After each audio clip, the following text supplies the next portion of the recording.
Hi there, guys and girls. Just thought I'd do a video about this. I'm a little bit late to the game on this one, but a press release came out recently with the Mortal Kombat Legacy Collection after the date was confirmed during the Nintendo Direct. And so I've got the press release here with a bit more information. I just thought I'd put this video out for anybody who needs this, even though I am a little late. And so basically, the Mortal Kombat Legacy Collection will launch digitally on Thursday, October 30. The date's now confirmed. Pre-orders for the digital version of Mortal Kombat Legacy Collection will open September 15, so they're already open right now, on PlayStation 5, PlayStation 4, Xbox Series X and S, Xbox One consoles, and PC via Steam. Pre-orders available for Nintendo Switch 2 and Nintendo Switch will be announced in the coming weeks. So Nintendo hasn't been left out. That's just been delayed for whatever reason, and those pre-orders will be available soon.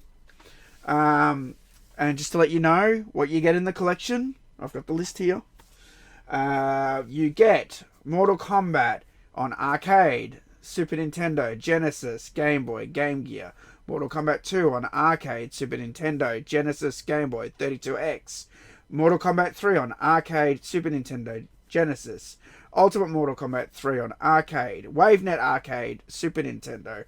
Mortal Kombat Trilogy, PlayStation. Mortal Kombat 4, arcade. Mortal Kombat Mythologies, Sub-Zero, great game, PlayStation. Mortal Kombat Special Forces, not so great game, PlayStation. Mortal Kombat Advance, Game Boy Advance. Mortal Kombat Deadly Alliance, Game Boy Advance. Mortal Kombat Tournament Edition on Game Boy Advance. So a lot of people were throwing a bit of shade to the Game Boy Advance games of Mortal Kombat being on there. I think it's great. Like, you get all three on there. They're all three Game Boy Advance games. And you know what? Deadly Alliance and Tournament Edition were a lot of fun. So, I think it's good that they're on there,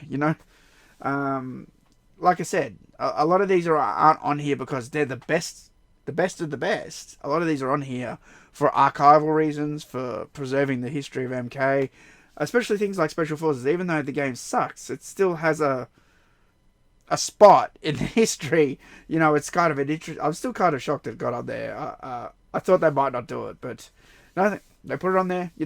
I did say it should be on there. I stand by that. And maybe I'll go back and I'll play it. Maybe I'll actually try and beat it, and see if we can figure it out. I got to the last level and just gave up and never played it again. So I got to Outworld and that was it. I had no lives or no health or no items or something else. It's something like that. And I was like, but yeah, so that's all confirmed. So this is from the press release. It also mentions that alongside the full game list, Mortal Kombat Legacy Collection will also feature new enhancements, including online play for arcade and console games, a rewind feature for more forgiving gameplay, an on-screen move list, and trainer mode to help players perfect their combos. A fatality trainer has also been added, giving every combatant a chance to master the franchise's legendary finishing moves. That's great. All great features. An interactive documentary chronicling the series' groundbreaking history, featuring rare concept art, which things like that I love. Archival video footage and exclusive new and vintage interviews with original creators. Offers rich context and insight, bringing the legacy of the series to life while celebrating its iconic collection of games. So yeah, that's basically what that says. I'm really excited about this. I mean, you guys have heard me complain about the last collection we got. There was a lot of problems with that. I was annoyed that it didn't get fixed. A lot of really obvious audio bugs and stuff. So I'm really looking forward to playing this one. I think it's going to be great. It's great that it's a physical copy too. That you can get your hands on. I don't think that last one was physical. I'm trying to remember now.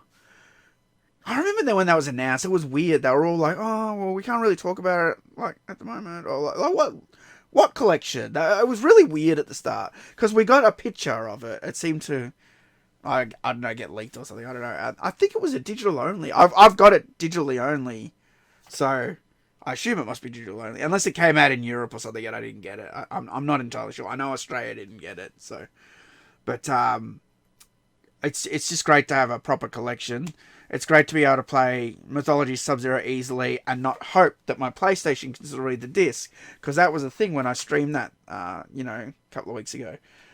Will the PlayStation be able to read the disc? Because all this hardware is getting old. Even though I love to play it on the original hardware, I do my best for authenticity purposes to stream the games on the original system if I can. Do you know what I mean? But like all of these CD-based systems, they all have problems.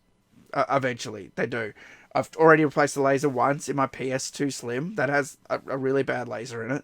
The PS3 is okay, because the reason that's okay is I had it for like a year, and then the laser stopped working, and then so I set it away, and they fixed it and got it back. So it's relatively fresh, even though it was probably like a couple of years old, and it's the original model.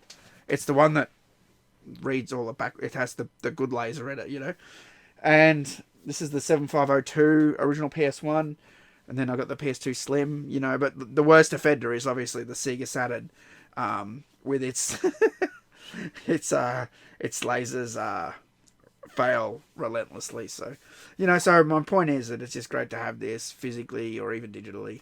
I've ordered this. I've spent over $1,000 ordering this game. This is how much I have faith in this collection. So I ordered the limited run one. That was like $400 and then I ordered all the Atari covers. That was another $400. Do you know what I mean? So that was the 5 covers. I don't know. Dynasty was saying something about another cover or something. I don't know what that's about. Because there's the Scorpion, the Sub-Zero, the Reptile, the Noob. Whatever. The other colour. And then the standard one. I ordered all of them. Even the standard one. Because he was saying, I don't think anyone's going to order that. I ordered that, Dynasty. I ordered the standard one. I like the bricks, alright? You just need to understand how crazy TotalMK is. If you look at the collector's edition of Mortal Kombat 9, go look at your box.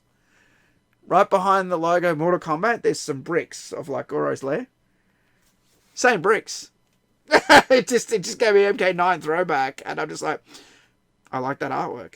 I just like the artwork, so I wanted that cover. So, and I got all the Xbox ones. I just realized though, I ordered the Xbox ones, but I'm not sure if they're X or Series. I think they're X.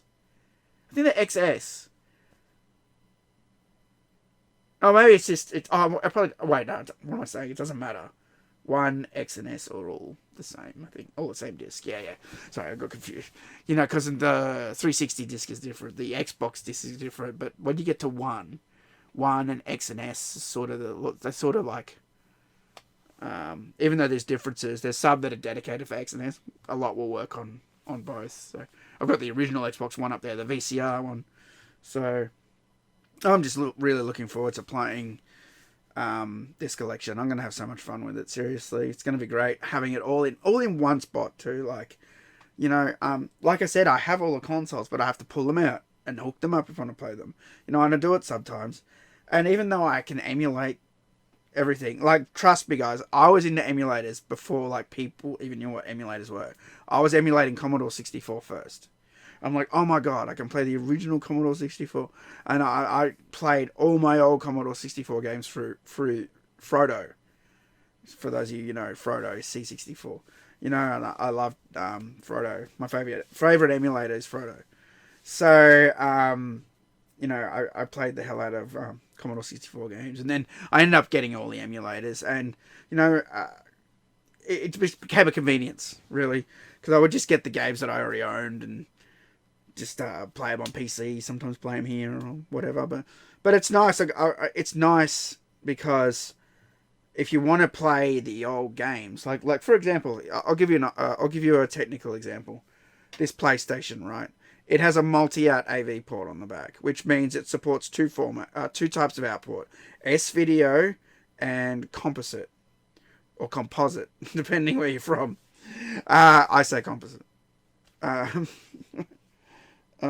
And so that's for those of you who don't know, that's the yellow, white, red, right?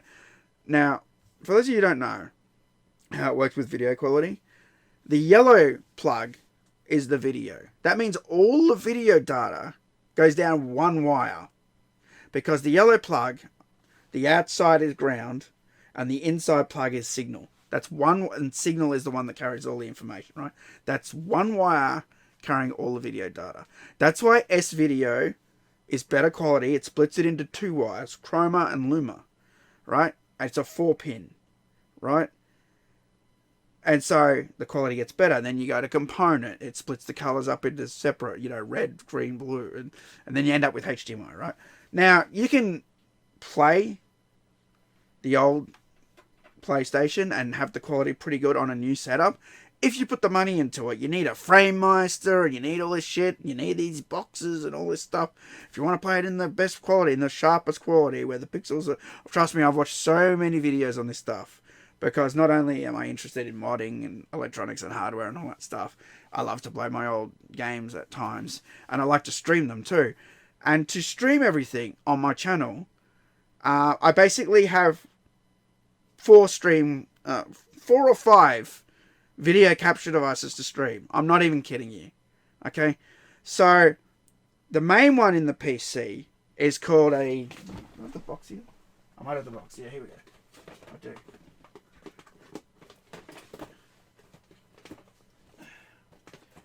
Let's start with the original one. So, it's dusty. It's been on the floor. It's been neglected. So, a Blackmagic Intensity Pro. This is... I use this for everything around the time of MK9, 2011, up to, you know, the last probably, 3 years, right? And this did everything 1080p and did a great job. I was very happy with this product. Warner Brothers told me they were using this to capture the trailers for MK9. So I thought, okay. Also, funny side story. Turns out Blackmagic started in Melbourne, where I live. That's where the company started. One day I was working, because I worked at a computer store, and a guy came in and asked me for some part. And I forget the whole conversation, right? And I'm like, we don't have it or something. And then I think it might have been something to do with capture cards. And then I said, you want a good capture card? Get this one. And then he laughed and went, I made the chip for that. I'm like, so the guy who created the chip, the encoding chip, I should say, for the video in these cards, came into my shop. It was an Asian gentleman. Yeah, he was nice. I go, man, I love this card. It's awesome. You know, and he goes, oh, thank you. You know. Anyway, so I used that for years, and that's in the old PC. So technically, I don't really use that one anymore, right? But I got when I built this new PC, I got the 4K version. It's the upgrade of the old one, right? So it does 1080p and 4K if I want it to, right? That's what I've got in this PC right now.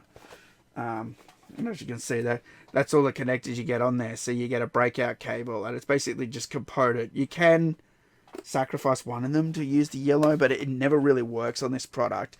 And for that reason, it's so finicky. This is better just for HDMI shit. Anything else, forget it. Just forget it, alright? I've been through all the motions. I've gone through their forums. It just doesn't want to fucking do it. It says, yeah, you can plug the yellow cable in. Yeah, it never works. The profiles aren't there for like 320p or 480p. They're just not there. It just doesn't detect any signal. So, you know, it's a nightmare. So, for that reason, right, I got this. Because I got sick of it. I went online and I'm like, surely there must be something. Again, it's got dust all over it. Sorry, I got a dusty floor. I need to vacuum in here. Everyone said that this thing was the best for streaming. Never even heard of it. The brand StarTech, right? USB 3 HD video game capture device, 1080p. And, you know, it looks generic as hell. That's it there, right? But the inputs this thing has, oh my god. This thing is amazing. You know, it's sitting right here.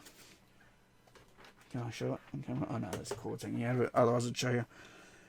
You can plug anything into that. I can plug HDMI into that. I can plug VGA into that. I can plug DVI into that. S video, component, composite. What am I forgetting? Yeah, basically all that stuff. You plug it into it, and it just does it. You know, and it's great. It's a bit funny. There's an updated driver I got. It's a little bit sensitive. The driver can crash. You know, it's been okay lately. I generally don't swap. I leave it plugged into one port. Don't ever like swap it around because I know the driver's very shaky on that. I did have a few crashes early on, and it blue screens your PC. So, you know, but if you just use it and don't mess around with it too much, you plug everything in, start the stream, you'll be fine. But this thing was like $400 as well. Those were also $400. And that was to stream anything I wanted. I just plug anything into that. That's what I use on this modern PC now. I use that for most of the stuff. I used to use this little guy, and this would not work on this PC. And again, it's dusty. This was just sitting here from the old PC. It's just a USB. It's a Compro C200. And it's from my old work. It's really basic. It's this tiny little dongle. It doesn't look like anything special, but this thing is great for yellow, red, white consoles and S video. This is good for low quality. This is good for 320p, 480, 640, 480. This is good for nothing HDMI. That's why I had this. So as you can see, being a streamer, it wasn't quite easy. I needed a device for old systems. I needed a device for new systems. I needed a device for in-between systems. And I spent money on all this shit. There's so... You guys have no idea. The amount of money I've spent on things for streaming. Here's something. What's this? I use this on the arcade when I stream the arcade. It's VGA to composite, and then I ran it into that thing that I just showed you and streamed it from my laptop. What's this? 2-port HDMI splitter. That was to try to get some of the HDMI stuff to work and split the signal. Turns out that didn't work. What else we got? This one. Some of these are from my old work. This was like a high-end upscaler for the yellow, red, white. Would output it into HDMI, but it had a switch there where you could force the upscale into HD. And yeah, So, like I said, I've spent so much money on this stuff over years. Not asking for any sympathy or anything. I'm just saying that streaming all this stuff's been quite a nightmare. And now you have a collection where it's just all on there. It's all HDMI. You just plug it into your modern day capture card and off you go. So that's it. I just wanted to update you guys. Like I said, I'm really looking forward to this, and I think it's going to be great fun. And I'll see you guys online very soon. Peace out.